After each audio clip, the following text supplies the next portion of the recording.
À tous de DDO, attention pour le décompte final.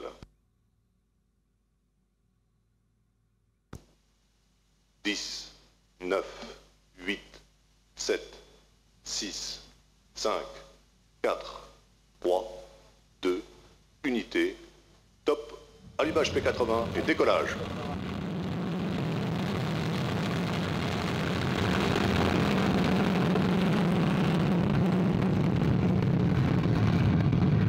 La propulsion est nominale.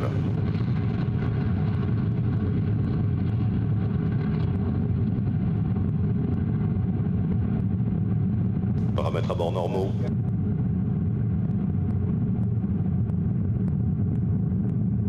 And we're off, Sentinel. 2B is on its way.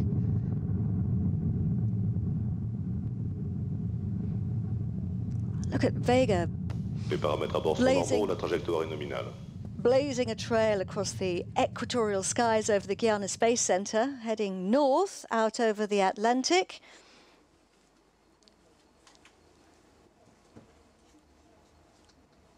We're just getting the rumble, the sound, if you like, of the launcher here at the Mission Control Center.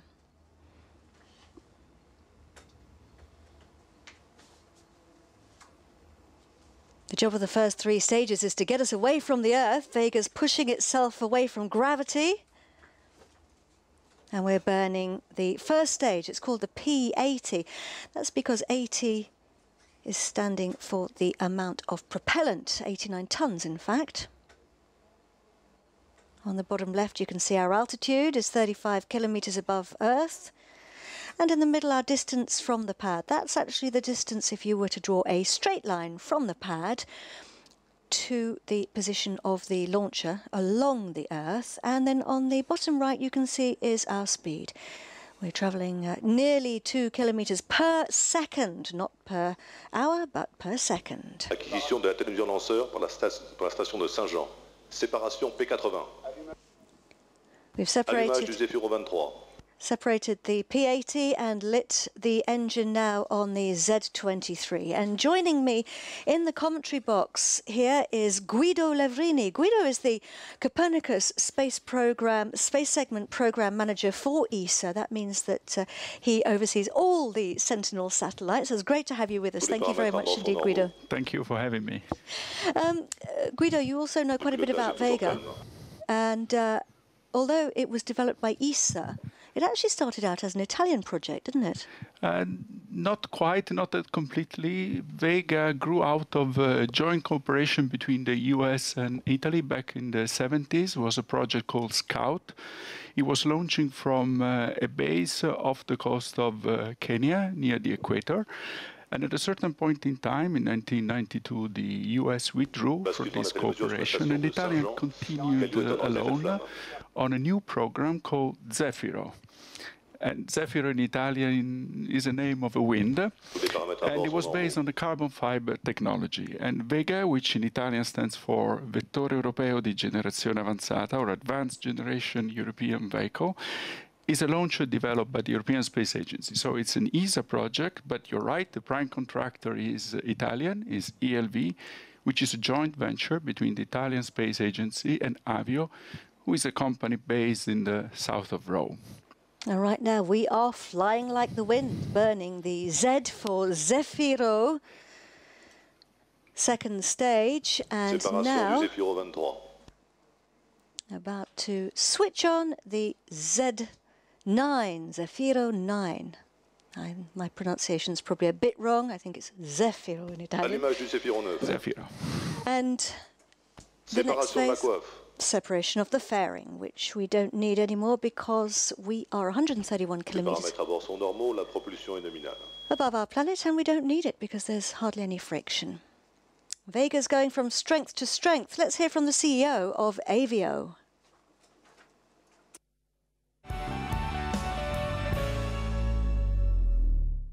Vega has set a world record in terms of accuracy and reliability, with 8 perfect launches in a row from the maiden flight in February 2012. exactly 5 years ago.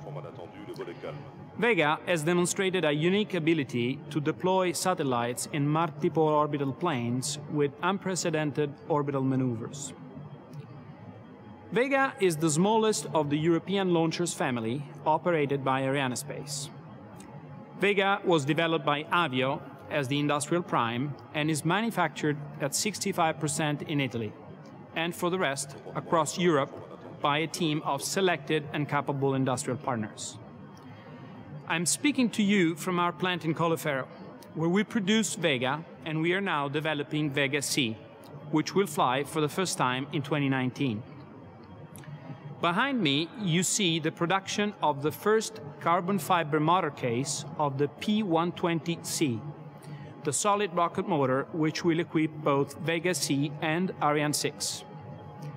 This will be the world's largest monolithic solid rocket motor manufactured in carbon fiber. It is nearly 12 meters long, has a diameter of 3.4 meters, and contains 142 tons of propellant. Today, Vega will take to space Sentinel-2B, one of the satellites of the European constellation Copernicus. The Avio team, together with its industrial partners, Arianespace and the European Space Agency, had once again a chance to demonstrate the strength of Europe's space strategy, which hinges around our close collaboration and teaming. I therefore wish the best success to the 9th mission of Vega.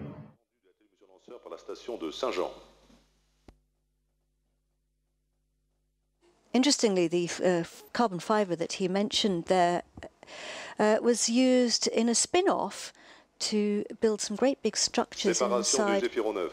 We have separation of the Z9 inside ITER, which is a nuclear fusion experiment.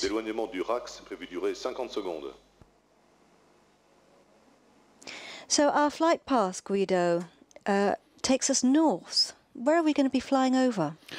We are actually flying at the moment over the Caribbean, and we will soon go over Canada, then over the Arctic, and then we will come down on the other side of the Earth. We will coast the, let's say, East Asia coast, and finally we will go over Australia, where we will separate our satellite. And this will happen 58 minutes into the flight.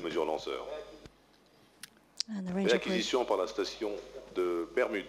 range operations manager is confirming there that we've picked up the signal at the Bermuda tracking station. That's in the Caribbean, one of the Caribbean islands in the north of the Caribbean. So we are now flying over the Caribbean. Why are we flying north, Guido? Sentinel-2 is an Earth observation satellite, and this satellite are usually placed on an orbit that goes over the poles.